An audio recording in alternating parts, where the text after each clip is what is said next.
ऐसे ही नहीं, परमेश्वर के वचन मत्ती के अध्याय जब 28 की 18 को देखते हैं तो उस वहां पर लिखा जाए, जाओ सारा जगत में जाके परमेश्वर के सुसमाचार को प्रचार करो।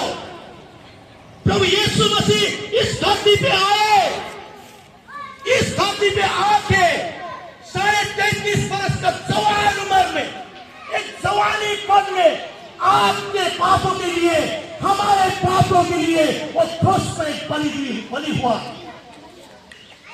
ऐसा कोई व्यक्ति नहीं है। अभी आदमी लोग कहता है बलिदान की आवश्यक नहीं है, बलिदान की आवश्यक नहीं है। ये बाइबल कहती है कि मैं आप लोगों का पाप के लिए बलि हो चुका हूं, आप कोई बलिदान की आवश्यक नहीं है। ये बाइबल कहती है। लेकिन हर एक आदमी सब कहने लग गए, अभी बाइबल की भाषा बोलने लग गए। खुशी लगता है मुझे ये सुन के, क्योंकि हम जानते हैं पहले के समय में जब हम लोग का पाप को हरण करना होता है, हम लोग का पाप को मिटाने होता था, उस समय हम लोग क्या करते थे? बलि करते थे। बोका की बलि, मेमनों की बलि, हो सके तो मुर्गियों की बलि करके हमारा पाप को मिटाने की कोशिश हम करते थे। लेकिन आज के दिन में वो सब बलिदान बंद हो चुका है और आप कहने लग गए बलिदान की आवश्यक नहीं है, केवल फल फूल से भी हो जाएगा, फल फूल से भी हो जाएगा। Praise the Lord, hallelujah. आप बीमारी होंगे, बिस्तर पे पड़े होंगे हॉस्पिटल पे, डॉक्टर कहेंगे आपको बचाने के लिए इमरजेंसी खून की आवश्यक है, खून की आवश्यक है आपको बचाने के लिए। तो उस समय ना तो मुर्गी की खून काम आती है, ना तो पशु प्राणी की खून काम आती है, ना तो फलों की रस काम आती है। उस समय आपको और हमको बचाने के लिए एक बलि की आवश्यक है, वो है मनुष्य की बलिदान। और वो बलिदान आज तक किसी ने भी नहीं दी है, केवल यीशु मसीह ही एकमात्र परमेश्वर के पुत्र है जो स्वर्गीय सिंहासन को छोड़कर इस धरती पे आए, क्योंकि God loves you and me. परमेश्वर हम सभी को प्यार करते हैं, इसीलिए उन्होंने स्वर्गीय राज्य को छोड़कर, स्वर्गीय की सिंहासन को छोड़कर इस धरती पे आए, आपके पाप के लिए, हमारा पाप के लिए बलि होने के लिए। और विशेष करके परमेश्वर के वचन जब हम देखते हैं, हम एक वचन को पढ़ेंगे, योना की पुस्तिका 3:3 लाइन, योना सुसमाचार 3:3 में हम पढ़ेंगे इसको।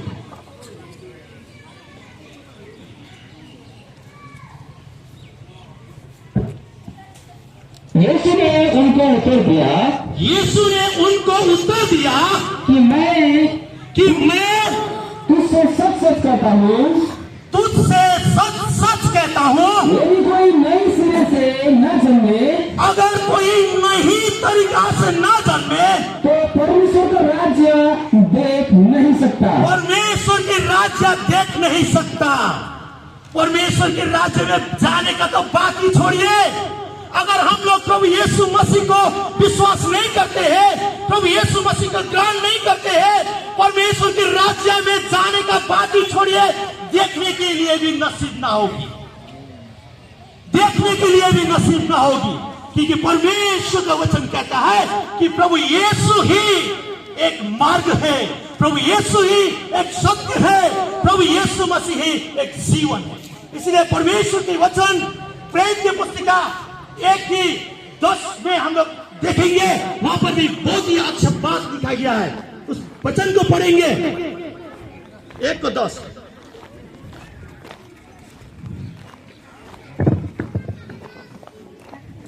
और उसके जाते समय जब वे आकाश की ओर ताक रहे थे, यीशु मसीह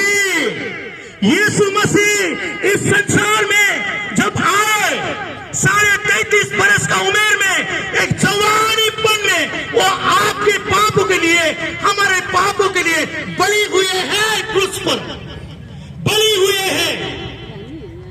आपके लिए, हमारे लिए, क्योंकि एक बलिदान की आवश्यक थी। आज हमारे पापों को मिटाने के लिए बलिदान की आवश्यक है, लेकिन वो बलि प्रभु यीशु मसीह ने दे दी है। वह हम पढ़ेंगे उसको पूरा। और उसके जाते समय जब वे आकाश की ओर ताक रहे थे तो देखो दो पुरुष श्वेत वस्त्र पहने हुए उनके पास आ खड़े हुए। हालेलुया। प्रभु यीशु मसीह इस संसार पे आए, 33.5 वर्ष का उम्र में आपके लिए, हमारे लिए बलिदान हुए।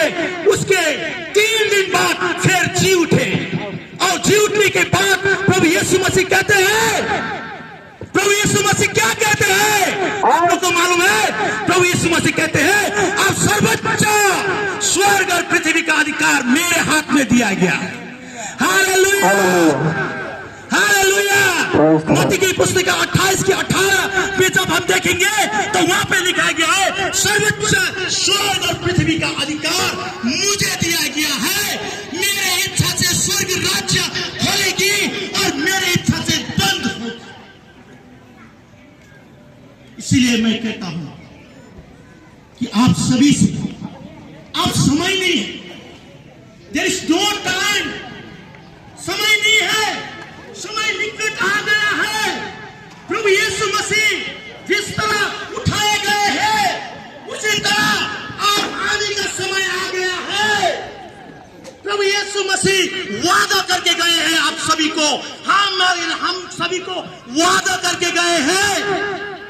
वो क्या बोलते हैं? जिस तरह तुम लोग आज 11 पढ़ो इसको, 11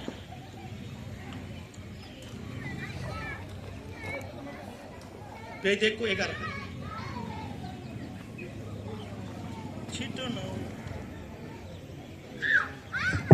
और कहने लगे, हे गालील के पुरुषों, हे गालील के पुरुषों, तुम क्यों खड़े स्वर्ग की ओर देख रहे हो? तुम लोग सब खड़े स्वर्ग की ओर क्यों देख रहे हो?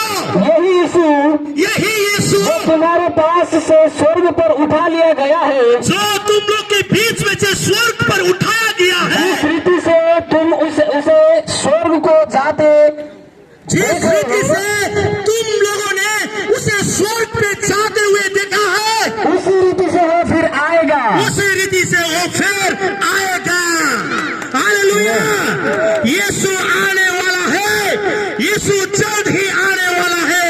जब आप यीशु मसीह आएंगे उस समय आप लोग को बचाने के लिए नहीं, हमें बचाने के लिए नहीं, लेकिन न्याय करने के लिए आएंगे। उस न्याय के सिंहासन पे खड़ा होने से पहले ही आप सभी को क्रिसमस की अवसर पे मैं यही कहना चाहता हूं कि आज ही है समय, आप लोगों के जीवन को बदलिए और प्रभु यीशु मसीह को अपने जीवन में उद्धारकर्ता और मुक्तिदाता के रूप में ग्रहण कीजिए। Because God is waiting for you. परमेश्वर आप सभी को इंतजार कर रहा है। God is waiting. कब मेरा बेटा आएगा, कब मेरा बेटी आएगा पश्चाताप करके, अपने पापों को स्वीकार के कब आएगा? परमेश्वर इंतजार में बैठा हुआ है। This is the time of grace. ये अनुग्रह की समय है, कल ये समय फिर मिलने वाला नहीं है।